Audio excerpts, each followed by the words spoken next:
Gusto ko tuwing lalabas kayo at may mangyayari sa inyo o gumamit ka ng ganito ha. Nako, hindi po pwede. Magagalit po sa akin ng anak nyo. Ayaw niya po nang gumagamit ako ng ganyan. Babe, timpla lang kita ng juice. Sige, samahan mo na rin ang kanin.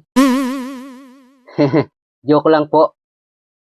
Ikaw pala ang boyfriend ng anak ko. Opo. Ganito ha. Yung anak ko, masipag mag-aral yan. Matataas ang grades niyan. At higit sa lahat, mahinhin yan. Napansin ko nga po. Napansin mo? Opo. Kaya huwag kayong padalos-dalos ha. Maagang mabubuntis yan. Ho? Bingi ka ba? Ang sabi ko, maagang mabubuntis yan. Nag-aaral pa yan. Paano nyo po nasabi?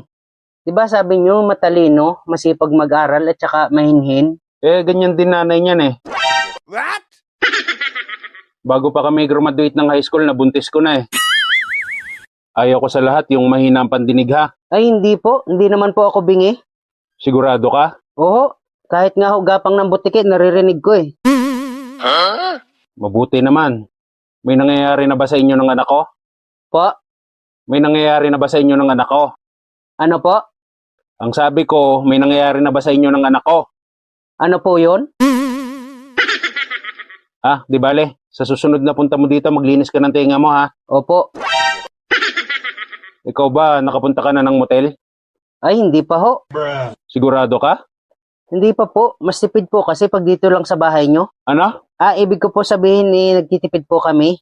Kaya hindi po muna kami gagawa ng ganong bagay. Wow naman! Okay yan. Marunong kayo magtipid. Saan naman kayo pumupunta pag lumalabas kayo? Ano lang po, kumakain lang po sa labas tsaka nanonood lang po ng sine. Nako, alam ko na yan. Madilim sa sinihan eh. Siguro doon yung ginagawa ang kababalaghan nyo, no? Ay nako, hindi po. Sus, ako pa lulukuhin mo. Gawain din namin yan dati ng asawa ko. What? Ano po? Ibig ko sabihin nanonood din kami ng sine noon. Pero hindi kami gumagawa ng kababalaghan. Hindi naman kami kagaya nyo. Ay hindi po. Ano po bang kababalaghan yung sinasabi nyo? Basta, hindi mo talaga alam? Hindi po. Wala po akong alam sa ganon. Talaga? Hindi mo hinalikan ng anak ko sa loob ng sinihan?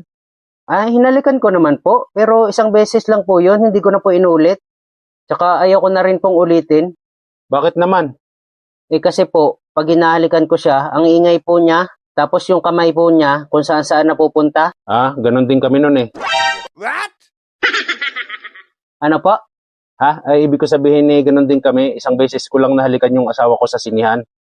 May papakiusap lang ako sa'yo ha.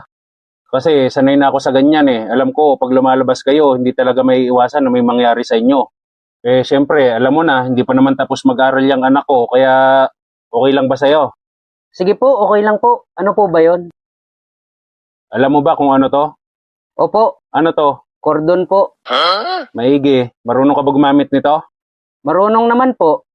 Gusto ko tuwing lalabas kayo at may mangyayari sa inyo o gumamit ka ng ganito ha? Nako, hindi po pwede. Anong hindi pwede? Bakit? Magagalit po sa akin ng anak nyo. Ayaw niya po nang gumagamit ako ng ganyan.